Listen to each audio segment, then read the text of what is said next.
வந்து நமக்கு காலதாமதம் பண்ணும்போது, நமக்கு காத்திருக்கக்கூடிய ஒரு சூழ்நிலைக்குள்ள கடந்து போகும்போது நம்ம ரொம்ப கையாள வேண்டியது ஒன்று என்ன அப்படின்னா, நம்ம அந்த காரியத்தை துவங்கும் போது என்ன ஃபெய்த்தில் ஆரம்பிச்சோமோ, என்ன விசுவாசத்தில் ஆரம்பிச்சோமோ, அந்த விசுவாசத்தை எது வரைக்கும் கொண்டு போனோம் அப்படின்னு சொன்னா, பெற்றுக்கொள்ளுகிற வரைக்கும் அந்த ஃபெய்த்தை மட்டும் எடுத்துடவே கூடாது.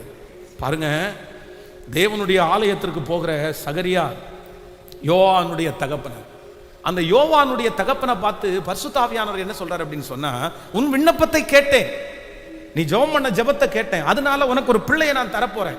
அந்த பிள்ளையை குறித்து, அந்த பிள்ளையினுடைய பேர் யோவான், அந்த பிள்ளையை குறித்து எல்லாம் சொல்றேன். இப்போ அவருக்கு என்ன பண்ண போறது இல்ல, நான் கிழவனா இருக்கிறேன், எனக்கு எங்க நடக்கும்னு சொன்ன உடனே அடுத்த வார்த்தை என்ன வருதுன்னா, தகுந்த காலத்தில் நிறைவேற போகிற அந்த வசனத்தை நீ விசுவாசியாதபடி. நான் நல்லா கவனிச்சுங்க, மகா பரிசுத்த ஸ்தலத்துக்குள்ள சகரியா போறார் அப்படின்னா அவருடைய குவாலிட்டி மாதிரி வேற யாருக்குமே குவாலிட்டி இருக்காது. நீங்க லூக்கா எழுதின சுவிசேஷம் 1ஆம் அதிகாரத்தினுடைய 20வது வசனத்தில் அதை வாசிக்க முடியும். இதோ தகுந்த காலத்தில் நிறைவேற போகிற என் வார்த்தைகளை நீ விசுவாசியாதபடினால் இவைகளை சம்பவிக்கும் நாள் மட்டும் நீ பேசக்கூடாமல் ஊமையனாய் இருப்பாய் என்றார். அப்போ ஆண்டவர் வந்து காத்திருக்கிற காலத்துல, கர்த்தர் அமைதியா இருக்கிற காலத்துல நம்மிடத்துல என்ன எதிர்பார்க்கிறார் அப்படின்னு சொன்னா, உன் ஃபெய்த்தை மட்டும் நீ என்ன பண்ணாத, சத்தமா சொல்லுங்க, உன் விசுவாசத்தை நீ விட்டுறாத, உங்க நம்பிக்கை நீங்க விட்டுறாதீங்க. இந்த சகரியா வந்து அவ்வளோ ஸ்பிரிச்சுவல் மேன், இல்லைன்னா போயிருக்க முடியாது. அதுவும் ரெண்டாவது, தேவனுடைய ஆலயத்துல மகா பரிசுத்த ஸ்தலத்துல அவன் தாமதிக்கிறான் அப்படின்னு சொன்னா, போயிட்டு 2 செகண்ட்ல திரும்பி வரணும், உடனே திரும்பி வரணும். ஆனா வரல, லேட் பண்றான் அப்படின்னு சொன்னா அத்தனை பேருக்கும் ஆச்சரியமா இருக்குது. என்ன நடந்துச்சு, என்ன நடந்துச்சு? ஒரு பரிசுத்தவானால அப்படி இருக்க முடியாது. அப்படி அந்த ஆண்டவருடைய வார்த்தையை கேட்கிறவன் அவ்வளோ பெரிய ஹோலி, அவ்வளோ பெரிய ஹோலி, எதுலையுமே குறை வைக்கல. சகரியா எதுலையுமே குறை வைக்கல. ஆனா ஒன்னே ஒண்ணுல மட்டும் தான் குறை வச்சாரு. என்ன குறை வச்சாருன்னா, அவருக்குள்ள என்ன இல்லை, ஃபெய்த் மட்டும் இல்லை. அந்த விஷயத்தை குறித்து ஃபெய்த் இல்லை.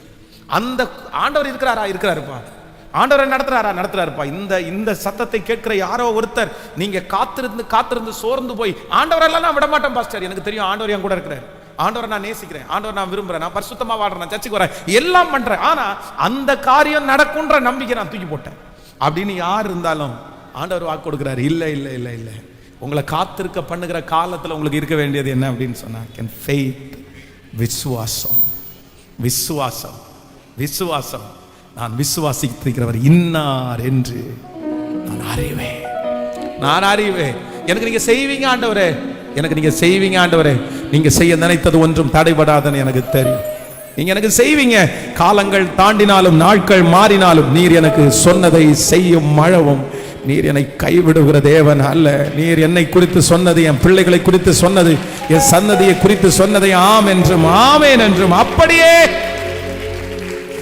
நீ நிறைவேற்றுகிறதற்கு வல்லவர், நிறைவேற்றுகிறதற்கு வல்லவர்.